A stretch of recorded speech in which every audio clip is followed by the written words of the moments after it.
Hi everyone, I'm Lori Tenney with Meetings Today, and we are here at IMEX America 2018 in Las Vegas on day one, MPI Smart Monday. We're here with Courtney Stanley, Hi. Sarah Soliman Daudin, Hello. who just happened to grace our cover this month for October, and Fiona Pelham, Hello. past MPI leader and champion of sustainability, which includes gender equality initiatives. So today is the anniversary of when Alyssa Milano sent out the tweet that reignited the Me Too movement October 15th of 2017. So we're 1 year past that, and we just thought we'd sit down and have a little discussion about how far we've come, what inspired you two and Fiona to move the conversation forward, and why it's so important in the industry. Yeah, so Courtney and I sat down one day. We've been friends in the industry for quite some time, and we just had a very authentic conversation about sexual harassment in our industry and shared personal stories that we both have gone through. And Courtney had already been doing a lot of work around the sexual harassment challenges within the industry. So we put our brains together and put together this action plan after sharing our stories, and brought it to light at WEC this year in Indianapolis. And it kind of took off from there and grew its own legs, and we're living this awesome experience, I think, together, and really seeing the impact that our voices have made and can continue to make in the industry. And so Meetings 2 was created by you. So the session name, Meetings 2, How to Prevent and Manage Sexual Harassment. Yes. Great. Yeah, it was really incredible actually after the Me Too movement began a year ago, because we realized that there was this amazing opportunity for women specifically to come together and to feel supported and to feel that sense of community and to feel safe enough and comfortable enough to say something has happened to me or to someone that I know, and I want to talk about it. I want to figure out how we can make a difference. So what Sarah and I have done is we have sat down and we've said we both have stories, and we want to create an open conversation and a dialogue for women and people to come together to say, how can we find solutions? How can we fix this within our own community, within the meetings industry?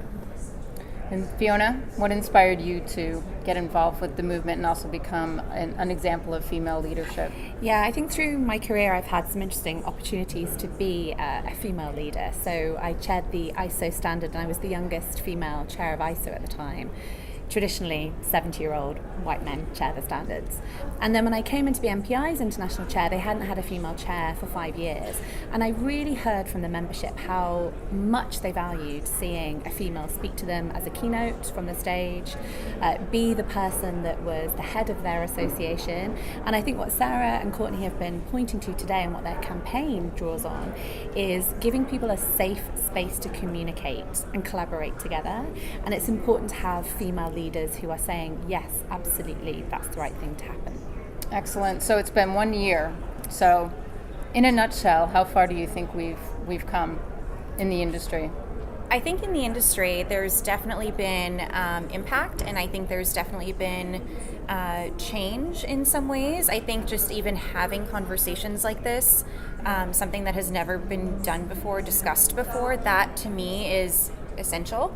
And I think we continue to be given a platform to address, a lot of the challenges around sexual harassment. And I think more so when we present, especially our action plan, I think what surprises us the most is that people are really engaged and really intrigued, and they ask a lot of questions about how they can immediately implement some of the items that we discuss into their contingency plans for future meetings. So I think that alone really sparks a great outlook on the future and momentum for this conversation. I don't think it's a conversation that's going to stop anytime soon. So to me, in 1 year, being able to accomplish that is a great achievement, and I think we're just beginning. So. And I have a great story to share. This last few days I've been with a lot of MPI past international leaders, and the dynamic was that there was a lot of men in the room and then myself, and I really noticed a different conversation, because they came to me to say, the gender balance isn't right here. Let's work towards addressing that. And I wasn't expecting that. And it's something that 2-3 years ago, I don't think I would have heard so passionately from them. But now this is definitely something that a lot of our industry are coming together to address. And even personally, I've learnt more to listen rather than to maybe be overly bossy around this is how it should be. So I think there's more of a conversational approach happening within our industry about this.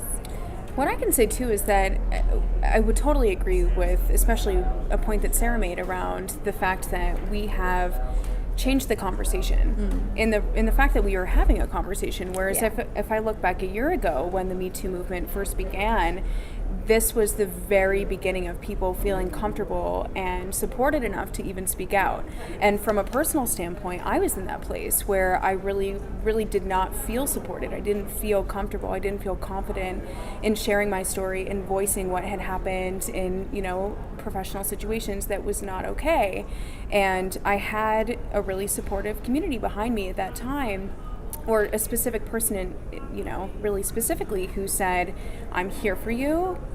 I want you to know that it's okay to speak up, and I want to encourage you to speak up. And now I feel a year later that because these conversations have continued to happen, and I have felt more inspired to speak out and really be an advocate for other women who haven't felt comfortable speaking out, that now, should anything happen to me or someone close to me or even someone that I've just met, I would also encourage them to speak up.